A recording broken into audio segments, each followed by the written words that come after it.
Subscribe कीजिए आपके अपने चैनल को, उसके बाद नोटिफिकेशन के लिए बेल आइकन दबाइए ताकि इसी तरह से आपको वीडियो प्राप्त होती रहे। धन्यवाद। स्वपन फल देखिए, कोई भी आपका स्वपन शुभ या अशुभ अर्थ के लिए आप सब्सक्राइब कर लीजिएगा। जैसे मछली का देखना, मत्स्य का देखना अत्यंत शुभ माना जाता है। जल में अगर आपको देखते हो शुक्र और चंद्र गणना के अनुसार, और पक्षी का ऊपर आकाश में विचरण करना मतलब टहलना या उड़ना शुभ बुध और शुक्र गणना के अनुसार। तो अलग अलग स्वप्नों के अलग अलग अर्थ बनते हैं। जो आपके स्वप्न आपने कहे थे उसके अनुसार क्या अर्थ बनता है, शुभ या अशुभ बताने का प्रयास करते हैं। तो आप सब्सक्राइब कर लीजिएगा स्वपन फल के लिए। हर हर महादेव, जय माता दी। प्रिय दर्शकों, कैसे हो आप लोग? उम्मीद करता हूं कि आप अच्छे होंगे, स्वस्थ होंगे और खुशहाल जिंदगी जी रहे होंगे। और ये मैं हमेशा प्रभु से आपके लिए प्रार्थना भी करता हूं, करनी भी चाहिए कि आप सब अच्छे हों, स्वस्थ हों, खुशहाल हों, आपका जीवन खुशहाली भरा हो, समृद्धि भरा हो, आपके जीवन में कोई कष्ट कोई परेशानी ना आए, यही हमारी कामना है। तो एपिसोड पसंद आए तो आप लाइक कर दीजिएगा, आपका धन्यवाद। तो आप सब्सक्राइब कर लीजिएगा ताकि इसी तरह से आपको वीडियो प्राप्त होती रहे। कोई भी आपका स्वप्न शुभ या अशुभ अर्थ के लिए आप सब्सक्राइब कर लीजिएगा। अलग अलग स्वप्नों के अलग अलग अर्थ बनते हैं और कई तुरंत फलित भी होते हैं, अफलित भी होते हैं। तो स्वप्न ये काल्पनिक होते हैं, सच्चाई नहीं होती। जब हम सो जाते हैं तब हमारा मस्तिष्क कई बार कल्पना से भी परे लेकर जाता है। किंतु दूसरी बात यह है, ज्योतिषीय दृष्टि से देखें, अब महत्वपूर्ण बात, पंचम भाव मस्तिष्क का भी और अचानक धन प्राप्ति का भी होता है, और स्वप्न शास्त्र का ही इससे विचार किया जाता है। तो दोनों अलग अलग विषय हैं, स्वप्न शास्त्र और काल्पनिक से परे, किंतु एक दूसरे के पूरक भी है। स्वप्न माना जाए तो स्वप्न शास्त्र, न माना जाए तो काल्पनिक। तो आपके दृष्टि के ऊपर है। तो स्वप्न हमारा तृतीय पहर का है। तो कोई भी आपका स्वप्न शुभ या अशुभ अर्थ के लिए आप सब्सक्राइब कर लीजिएगा। जो आपके स्वप्न आपने भेजे थे उनका अर्थ बताने का प्रयास हमने किया है। तृतीय पहर का 2:56 समाप्ति का समय है। हम देख पा रहे हैं कि आकाश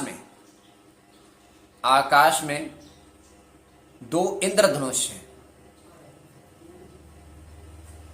उनके बीच में से 10 पक्षी, वो भी जोड़ों में उड़ते दिखाई दे रहे हैं और वो अत्यंत सुंदर लग रहे हैं। तो 8 पक्षी तो आगे निकल गए, किंतु 2 पक्षी उन्होंने जमीन का रुख कर लिया है। और जैसे ही वो जमीन पर बैठे हैं अत्यंत सुंदर लग रहे हैं।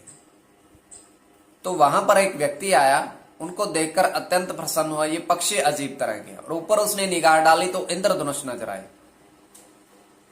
तो बहुत प्रसन्नता हुई उसको, और जैसे वो उनके करीब जाने लगा तो फिर से वो उड़ गए हैं। तो ये केवल हमारा स्वप्न है। आगे आपके विवेक के ऊपर इसको किस परिप्रेक्ष्य में ले रहे हो, इंद्रधनुष, पक्षी और व्यक्ति। तो ये केवल स्वप्न आगे आपके विवेक के ऊपर है। तो जो आपके स्वप्न आपने बेचे थे उनका अर्थ क्या बनता है, शुभ या अशुभ बताने का प्रयास करते हैं। चलिए, प्रथम स्वप्न जो आपने कहा था उसके अनुसार क्या अर्थ बनता है, शुभ बनता है या अशुभ, प्रभाव क्या रहता है। और प्रथम स्वप्न में आपने जल में, आपने कहा था जल में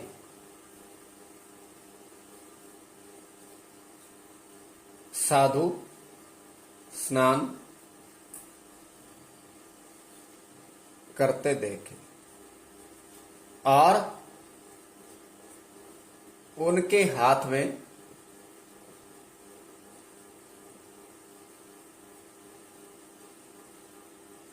स्वर्ण है, मतलब सोने का सिक्का है। काफी सारे साधु महात्मा, प्रत्येक के हाथ में सोने का सिक्का है। तो अत्यंत शुभ स्वप्न। तो देखिए, महात्मा स्नान करते देखे और उनके हाथ में, प्रत्येक के हाथ में स्वर्ण का सिक्का है। स्वर्ण का सिक्का, केतु के साथ आपकी चंद्र की गणना, प्रथम तो।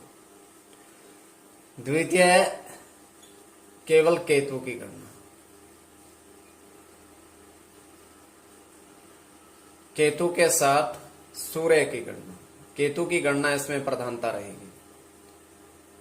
और केतु के साथ शनि की गणना।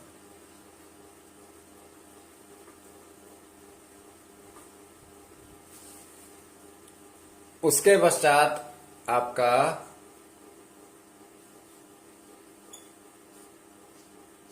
बुध की गणना,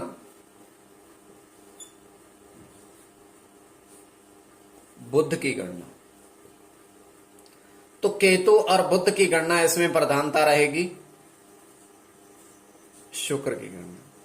तो कोई भी आपका स्वपन शुभ या अशुभ अर्थ के लिए आप सब्सक्राइब कर लीजिएगा। अब द्वितीय स्वपन जो आपने कहा था उसके अनुसार अर्थ क्या बनता है, शुभ बनता है या अशुभ बनता है,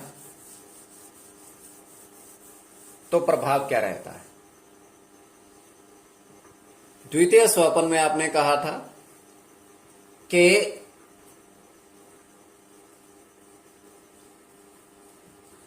तालाब में आपने कमल पुष्प देखे,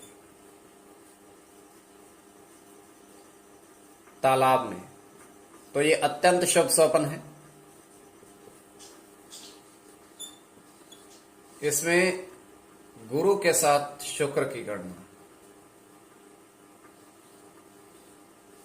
शुक्र की गणना, गुरु की गणना, गुरु के साथ बुध की गणना।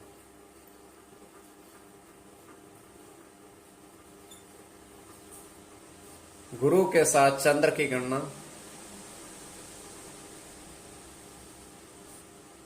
चंद्र की गणना। तो कोई भी आपका स्वपन शुभ या अशुभ अर्थ के लिए आप सब्सक्राइब कर लीजिएगा स्वपन फल के लिए।